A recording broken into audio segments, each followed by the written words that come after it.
ఎన్నో వేల అద్భుతాలు, లక్షల అద్భుతాలు మేము చూసాం. దేవుని స్తోత్ర. ధనాన్ని చూడటం కాదు, మేడమిద్దులు చూడటం కాదు, కార్లు బిల్డింగులు ఇవి కాదు కావాల్సింది, ప్రభు అయిన దేవుని మహిమను చూస్తూ నడుస్తున్నాం. దేవుని స్తోత్ర. ఈ మహిమ 2వ కొరింథీ 4వ అధ్యాయం 4వ వచనములో ఉంది. దేవుని స్వరూపి అయ్యున్న క్రీస్తు మహిమ. ఆ రోజు గొర్రెల కాపర్లు చూశారు. దేవదూత వారి మధ్యకు వచ్చి నిలిచినప్పుడు ప్రభు అయిన క్రీస్తు మహిమ వారి చుట్టూ ప్రకాశించింది. దేవుని స్తోత్ర. మన చుట్టూ దేవుని మహిమ ఉండాలంటే, మనతో దేవుని దూతలు మాట్లాడాలంటే మనము మెలకువగా ఉండి ప్రార్థన చేయాలి. యెరూషలేము వారందరూ గుర్ర కట్టి నిద్రపోయే సందర్భములో రాత్రి వేళ తమ మందలను కాచుకుని గొర్రెల కాపర్లకు శుభవర్తమానం అందింది. దేవుని స్తోత్ర. దావీదు పట్టణమందు నేడు రక్షకుడు మీ కొరకు పుట్టాడు. నా గుండు చిల్లుబడితే ఆయన వచ్చి ఆపరేషన్ చేసి రక్షించాడు. నాకు క్యాన్సర్ వ్యాధి వస్తే నా వ్యాధిని బాగు చేసి నన్ను రక్షించాడు. నిజంగా రోజు చెప్పొద్దంటున్నారు. నాకు కుమారులు లేరని కృంగి ఏడ్చినప్పుడు నాకు కుమారుల్ని ఇచ్చి మహా సంతోషాన్ని ఇచ్చాడు. దేవుని స్తోత్ర. యాజకులు భుజాల మీద ఆ యొక్క మందసం ఉంచి, అంటే వాక్యాన్ని ఉంచి 10 ఆజ్ఞలు పలకలు ఉంచి నడిపించినట్టుగా ఈరోజు నన్ను నడిపించటానికి నా బిడ్డలను మార్గదర్శకులుగా ఉంచాడు. దేవుని స్తోత్ర. నిజముగా నీ పిల్లల పిల్లలు నువ్వు చూస్తావన్నాడు. ఇశ్రాయేలు మీద సమాధానం ఉండునుగా కానీ వారి ముసలితనములో ఇంకా సారము కలిగి చిగురు పట్టుదురు అన్నాడు. దేవుని స్తోత్ర. అది ముసలితనములో పాదు వదిలిపోయినట్టు వదిలిపోయేవారు కాదు దేవుని పిల్లలు. నా జనుల ఆయుష్ వృక్షాయుష్ అంతా గుణన్నాడు. తాము ఏర్పరచుకున్న దాని ఫలము వారి పూర్తిగా అనుభవిస్తారట. పొలం కొనాలని ఎంతో ఆశతో కొని అనుభవించలేకపోతే అయ్యో పాపం అభాగ్యుడు అంట. అది అనుభవిస్తాడు. ఇల్లు కట్టుకున్న వారు వాటిలో నివసిస్తారు. తోటలు నాటిన వారు వాటి ఫలము అనుభవిస్తారు. దేవుని స్తోత్ర. దేవుని రాజ్యం మాటలతో లేదు, శక్తితో ఉంది. దేవుడు భూమి ఆకాశమును సృజించిన దేవుడు నరుడుగా పసి పిల్లవానిగా భూలోకములో ఉద్భవించినప్పుడు ఆయన చూడటానికి దేవదూతలు వారికి మార్గాన్ని బోధించిని. దేవుని స్తోత్ర. దావీదు పట్టణమందు నేడు మీ కొరకు రక్షకుడు పుట్టాడు. దానికి ఇదే మీ కానవాలి. ఒక శిశువు పొత్తి గుడ్డలతో చుట్టబడి ఒక తొట్టెలో పండుకొనబెట్టి ఉండుట మీరు చూస్తారు. వెళ్ళండి.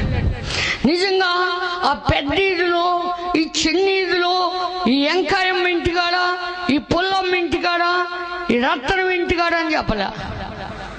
ఊరంతా లేపేసి ఉంటారు వీళ్ళు. లేపారా లేదా? సందడే సందడి. యేసు పుట్టికే గొర్రెలు కాపర్లే కాసుకునే గొర్రెలు మర్చిపోయి వచ్చేలా చేస్తారు. వాళ్ళు కూడా నిద్రపోనివ్వలేదు. వీళ్ళందరూ లేచారు. ఏంటమ్మా? సందకాడ గర్భిణీ స్త్రీగా ఒక ఆమె వచ్చింది. ఆమెకి ఎక్కడ ఖాళీ ఉంది? అందులో ఆ ప్రజా సంఖ్య వ్రాయబట్టానికి వారు తమ తమ ఊళ్ళకే కాదు అన్య జనులకు కూడా వెలుగుగా ఉండటానికి ఈ లోకానికి వచ్చాడని యెషయా 9వ అధ్యాయం 2వ వచనంలో ఉంది. చీకటిలో నడుచు జనులు గొప్ప వెలుగు చూచుచున్నారు. మరణ ఛాయ గల దేశ నివాసుల మీద వెలుగు ప్రకాశించును. నీవు జనములను విస్తరింపచేయుచున్నావు. అదిగో జనం విస్తరించడం కాదు, వారి సంతోషమును ఉసూరుమని చింతతో నీళ్ళు తాగటం కాదట, వృద్ధి చేయటమే కాదు సంతోషాన్ని కూడా వృద్ధి పరుస్తున్నాడు. ఆయన పుట్టక ముందు చెప్పిన ప్రవచనం. కోతకాలమున మనుషులు సంతోషించినట్టు పంట వచ్చినప్పుడు సంతోషపడతారు. దోపుడు సొమ్ము ఊరికే దొరికింది అనుకోండి, అది పంపకాలు చేసుకునేటప్పుడు కూడా సంతోషమే, ఊరికే వచ్చిందని. సొమ్ము పంచుకునే వారు సంతోషించినట్లు వారు నీ సన్నిధిని సంతోషించున్నారు. విద్వాని దినమున జరిగినట్లు వాని బరువు కాడిని నీవు విరిచి ఉన్నావు. వాని మెడను మెడకట్లు వాని తోలువాని కట్టువారి తోలువారిని కొరడాలను కూడా విరిచాడంటే ఈనాడు కూడా బానిసగా చేసుకునే పాపాన్ని కలిగించే దుష్టుడైన సాతాన్ని వాడి కాడి కింద నుండి విడిపించడానికి యేసు లోకానికి వచ్చి ప్రయాసపడి భారం మోయిచున్న సమస్తమైన జిల్లారా నా యొద్దకు రండి, నేను మీకు విశ్రాంతి కలుగు చేస్తాను అన్నాడు. జ్ఞానులు ఆయన్ని పూజించారు. వారు తిరిగి వెళ్తున్నారట. సాగిలపడి పూజించటమే కాక పెట్టెలు విప్పి బంగారము, సాంబ్రాణి, బోలము ఆయనకు కానుకలుగా ఇచ్చారట. మరలా వారు తిరిగి వారి దేశానికి వెళ్ళుచూ ఉండ సమయంలో వారు హేరోదుకు చెప్పడానికి వెళ్తున్నారట. హేరోదు రాజు పోల్ని పాపం అడిగాడు, మనం పూజించాం కదా, ఆయన కూడా వచ్చి పూజించాడేమో మన యేసుని, బాలయేసుని అనుకుని వారు వెర్రివారిగా ఈ దారి వెళ్ళబోయాడు. ఏ దారి? హేరోదు చెప్పాడు కదా అని రాజుకు లోబడి వెళ్ళాలనుకున్నాడు. కానీ దూత చెప్పింది, మీరు ఆ దారిని కాదు, ఈ దారిని మీ దేశానికి వెళ్ళిపోండి. దేవుని స్తోత్రం. యేసు ప్రభువుని దాటించగలడు కానీ ఎక్కడ ఉంచాడని వారు చెప్పారో అక్కడ వారిని బందీ గృహంలో బంధించి లేక సంఖ్యలతో తీసుకొచ్చి ఎక్కడున్నాడు అంటే ఈయన దొరకడు. దేవుని స్తోత్ర. ఏలియాయే ఇశ్రాయేలు కాలంలో 3.5 సంవత్సరాలు వర్షం లేనప్పుడు దేవుడు కెరీతు వాగు దగ్గర దాక్కోమని చెప్పిన దేవుడు యోసేపుకు దేవదూత ప్రత్యక్షమై ఆ శిశువుని చంపటానికి చూసి హేరోదు ఉగ్రత నుండి తప్పించటానికి సంహరించాలని ఆయన వెతకబోచున్నాడని, నీవు లేచి ఆ శిశువుని ఆయన తల్లిని వెంట పెట్టుకుని ఐగుప్తుకు పారిపోమన్నాడు. నిజంగా దూత వచ్చి చెప్పింది, ఈ శిశువుని చంపాలనుకుంటున్నాడు హేరోదు. ఈ శిశువుని తీసుకుని ఐగుప్తు పారిపో. ఐగుప్తు దేశంలో ఫరోకి కుమారుడు ఉన్నాడు, వాడికి కూడా మూర్ఖత్వంగా ఉన్నాడు కనుక అక్కడ కొద్దిలే మళ్ళీ చెప్పినప్పుడు నజరేతులో అంటే మరియా అమ్మగారి ఊళ్ళో యేసు ఉన్నాడు. దేవుని స్తోత్రం. కనుక ఇక్కడ లేడు. హేరోదు మాత్రం 2 సంవత్సరాల లోపు పిల్లల్ని యేసు ఆ పిల్లల్లో ఉన్నాడని సంహరించమని ఆజ్ఞ ఇచ్చాడు. యేసుని చూడలేని ఆ యెరూషలేము వాళ్ళు, యేసుని చూడలేని ఆ హేరోదు దేశమే రోదనతో నిండిపోయింది. దేవుని స్తోత్ర.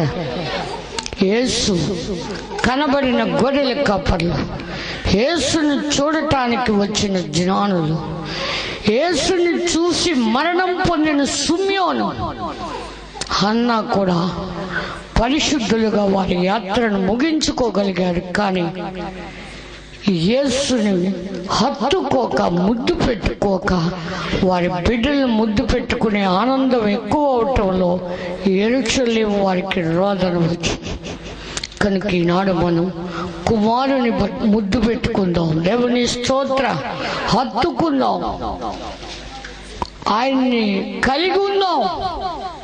ఆయన ఉన్నాడని, జీవ మార్గముగా ఈ లోకానికి వచ్చాడని, మనల్ని రక్షించిన దేవుడని, ఆ దేవుని కుమారుని ఆత్మ మనలోకి పంపించిన తండ్రిని ప్రేమించి మనం ఆయన హత్తుకున్నట్లు జీవాన్ని మనం కోరుకుందాం. దేవుడి వాక్యం దీవించును గాక. ఆమేన్. ప్రార్థన చేసుకుందాం. సర్వకృపానిధి అయిన మా తండ్రి, నీ కుమారుని వెతికిన వారు ఆయన్ని చూడగలిగారు. ఈనాడు మా వస్తువులు వెతుక్కుంటున్నాం, కానీ మాకు కలిగిన దానికంటే నిన్ను కలిగి ఉన్న మనుషుడు ధన్యుడు ప్రభు. దేవా, కలిగిన వారికి ఇవ్వడును అన్నాడు. నీ ప్రేమను కలిగిన పేతురు యోహాన్లు, వెండి బంగారములు మా యొద్ద లేవు, కానీ మా కలిగింది మీకు ఇస్తున్నామని కుంటివాణ్ణి చేయి పట్టుకుంటే దిగ్గును లేచి గంతులు వేసి వారితో కూడా దేవాలయానికి వెళ్ళారంట. అలాంటి మహిమనివ్వటానికి పరమును విడిచి భూలోకానికి నరావతారిగా పుట్టావు తండ్రి. నీవు నాకు అనుగ్రహించిన మహిమను వీడికి ఇచ్చిచున్నానన్నావు. ఆ మహిమ మాకును ప్రసాదించు. ఈ ఉప్పాపాడు గ్రామాన్ని, అంబాపురాన్ని ప్రేమించి ఈ క్రిస్మస్ పండుగ జరగటానికి ఇంతమంది ఏకీభవించి కూడి వచ్చి ఉండగా వారందరికీ మహా సంతోషాన్ని కలిగించి మాకును సంతోషాన్ని, శాంతి, సమాధానాన్ని దయచు. చంటి బిడ్డ మొదలుకొని ముసలి వారి వరకు నీ ప్రేమలో వృద్ధి పొందటానికి కృప దయచు. యేసు నామమున వేడుకొంచున్నాం తండ్రి. ఆమేన్.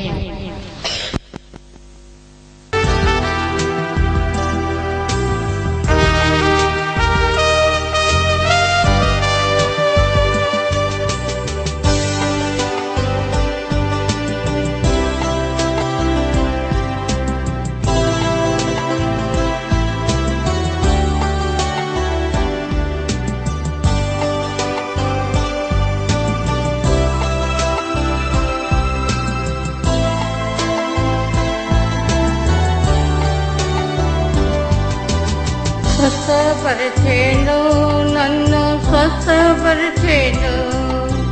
యేసుని రక్తమే స్వస్థపరిచేను. స్వస్థపరిచేను, నన్ను స్వస్థపరిచేను. యేసుని రక్తమే స్వస్థపరిచేను.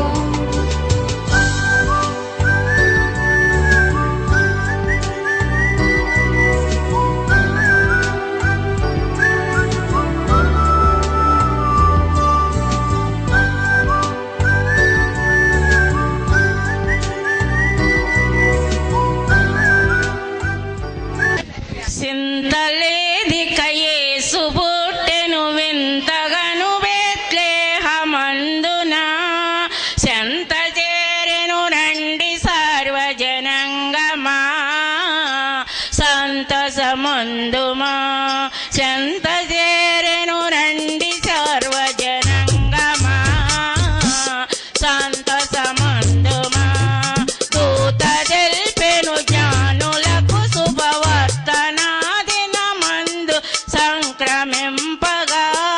ఖ్యాతి మీరగా వారు యేసుని గాంచిరి, స్తుతులు నరించిరి. ఖ్యాతి మీరగా వారు యేసుని గాంచిరి, స్తుతులు నరించిరి. చింతలేదిక యేసు పుట్టెను వింతగను బెత్లెహేమందున. చెంత చేరిన వారి భాగ్యము, మోక్ష రాజ్యము. సుఖగలుగొని జ్ఞానులెంతో మక్కువతో నా ప్రభుని కనుగొన. చక్కగా బెత్లెహేమున వచ్చెరి, కానుకలిచ్చిరి. చక్కగా బెత్లెహేమున వచ్చెరి, కానుకలిచ్చిరి. చింతలేదిక యేసు పుట్టెను వింతగను బెత్లెహేమందున. చెంత చేరి రండి సార్వజన